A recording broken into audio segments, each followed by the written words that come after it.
بسم الله الرحمن الرحيم والصلاة والسلام على أشرف المرسلين وعلى آله وصحبه أجمعين. رب اشرح لي صدري ويسر لي أمري واحلل عقدة من لساني. Chers amis, bonjour, j'espère que vous allez bien, que tout se passe bien pour vous.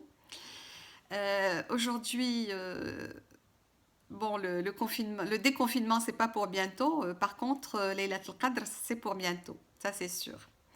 Alors justement, la sixième capsule est intitulée La nuit de la destinée.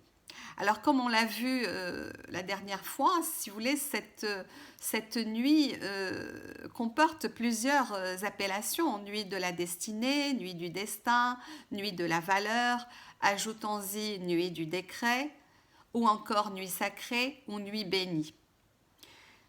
D'ailleurs, le dernier qualificatif nous vient du Coran, Layla Mubaraka. Alors cette nuit, comme on l'a vu la dernière fois, inaugure la mission prophétique, le Tanzil, qui s'est étalée sur 23 années. Alors le Coran est parachevé au cours du dernier pèlerinage de Sayyidina Muhammad sallallahu alayhi wa sallam. Il a annoncé lui-même la fin du Tanzil en rapportant ces paroles divines de la sourate al-Maïda, verset 3. Aujourd'hui, j'ai amené votre religion à son point de perfection. Je vous ai accordé ma grâce tout entière et j'ai agréé l'islam pour vous comme religion. اليوم أكملت لكم دينكم وأتممت عليكم نعمتي ورضيت لكم الإسلام دينا. Soulignons donc que l'inauguration du Tanzil a eu lieu pendant le mois sacré du quatrième pilier de l'islam et sa clôture pendant le cinquième pilier de l'islam, c'est-à-dire le pèlerinage. Alors ce ne sont pas des moments aléatoires, loin de là, mais ce sont des moments sacrés. Le mois sacré de Ramadan, en une nuit particulière, est un moment particulier aussi, ainsi que la station sur le mont Arafat pendant le pèlerinage. Alors durant cette nuit est commémorée durant toute la dernière décade du mois sacré de Ramadan par tous les musulmans de la terre. Comment se fait cette commémoration ? Eh bien, par une dévotion intense et par un rituel qui prend sa source dans la Sira Nabawiya. En effet, la tradition rapporte que le prophète sallallahu alayhi wa sallam redoublait d'efforts et de dévotion par des prières surérogatoires à partir du 21e jour du Ramadan. Il réveillait ses femmes pour qu'elles accomplissent en sa compagnie ces prières durant toute cette dernière décade du mois sacré. En effet, c'est durant cette période que le cœur est disposé à recevoir les grâces divines, disposé à recevoir ce flux divin. Et justement, pour être apte à recevoir ces grâces, le cœur doit être purifié, tel un réceptacle étincelant de lumière. Alors, connaissant l'importance de ces moments privilégiés de Dieu, le prophète sallallahu alayhi wa sallam vivifiait Ihya al-Lil toutes ces nuits par des veillées pieuses où les invocations, le dhikr, les du'a, les prières se succédaient inlassablement jusqu'à l'aurore. Alors discutons maintenant, si vous le voulez, de l'incertitude de l'identification exacte de la nuit du destin. Eh bien, tous les théologiens s'accordent à dire qu'elle est incertaine. Elle est incertaine, en effet, mais cette imprécision est loin d'être fortuite. Elle est volontairement maintenue, car comme le notent les exégètes, si les croyants pouvaient identifier cette nuit, ils se contenteraient de multiplier les prières et les invocations durant cette seule nuit. Ils négligeraient alors de le faire durant les autres nuits de la décade, ou même du mois sacré dans son ensemble.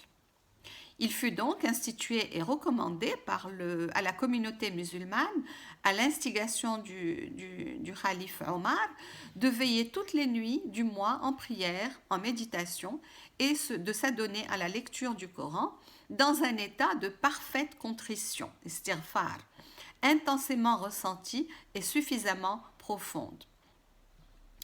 Donc évidemment, fi halat takhshu'. Tous les musulmans de par le monde connaissent les tarawih, ces prières dans les mosquées qui doivent permettre d'achever la récitation intégrale du livre sacré avant la fin du mois. Vous allez me dire que cette année, à cause de la pandémie du Covid-19, les mosquées sont fermées. Qu'à cela ne tienne, rien n'empêche de les faire chez soi. D'ailleurs, Allah subhanahu wa ta'ala nous dit وَلَا تَلْقُوا بِأَنفُسِكُمْ إِلَى التَّهْلُكَةِ. Et la vie, d'ailleurs, est quelque chose d'éminemment précieux auprès de Dieu. Donc, rien ne sert de prendre des risques inutiles. Alors, à ces tarawih s'ajoutent des tahajjud, qui sont des prières surérogatoires qui commencent tard dans la nuit et se prolongent jusqu'à l'appel de la prière de l'aube. Et cela durant les 10 derniers jours du mois où la piété est décuplée et où tout acte qui en découle vaut la dévotion de 1000 mois, comme on l'a vu la dernière fois. Alors, l'usage veut que la récitation du Coran s'achève la 26e nuit, c'est-à-dire la veille du 27e jour. C'est la date à laquelle est fixée de façon aléatoire la nuit du destin. Alors, nuit en laquelle est décrété tout ce qui doit advenir au cours de l'année. Ça, c'est important puisque c'est de là, si vous voulez, que découle nuit de la destinée. Et c'est une nuit aussi en laquelle la miséricorde de Dieu, son pardon et sa grâce tendent vers leur apogée. Sachant toutefois, évidemment, que la compassion divine est infinie. Alors, l'imam traditionniste Al-Bukhari rapporte ces propos du prophète sallallahu alayhi wa sallam. Celui qui, en cette nuit, prie en toute sincérité, confiant dans la récompense divine, obtient la rémission de tous ses péchés. Ou encore, d'après Abu Huraira, mais rapporté par Bukhari, le prophète sallallahu alayhi wa sallam a dit, quelque chose d'ailleurs de semblable, celui qui prie la nuit du destin avec foi et en espérant la récompense, ses péchés précédents sont pardonnés. Et celui qui jeûne le ramadan avec foi et en espérant la récompense, ses péchés précédents sont pardonnés. من قام ليلة القدر إيمانا واحتسابا غفر له ما تقدم من ذنبه ومن صام رمضان إيمانا واحتسابا غفر له ما تقدم من ذنبه.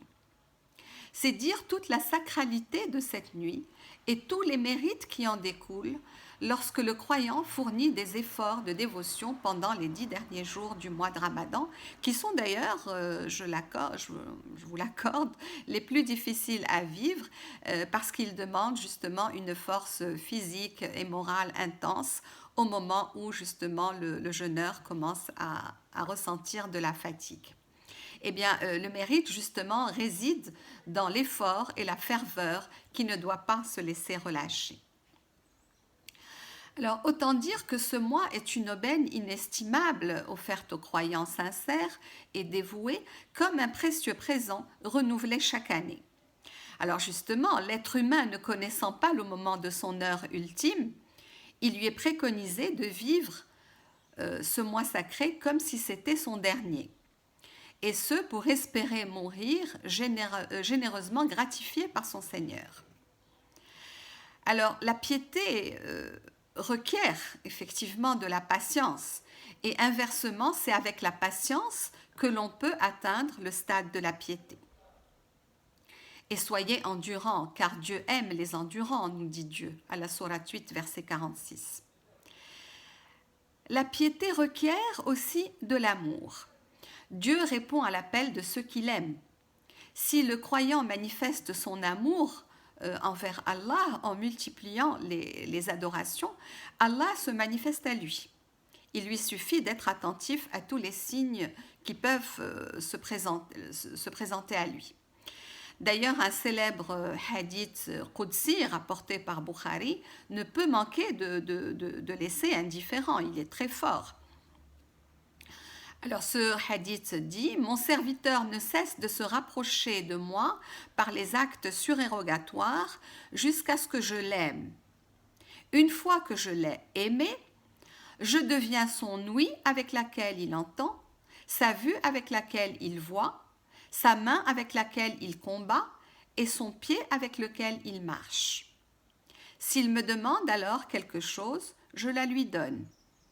Et s'il me demande ma protection, je la lui accorde.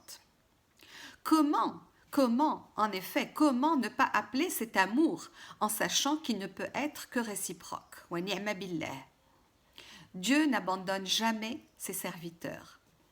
Et même si la récompense ne vient pas tout de suite, elle viendra. Si elle ne vient pas dans ce monde, elle est réservée au monde éternel. Sur ce, je conclurai en vous disant La taqnatu min rahmatillah. Wassalamu alaykum wa rahmatullahi ta'ala wa barakatuh.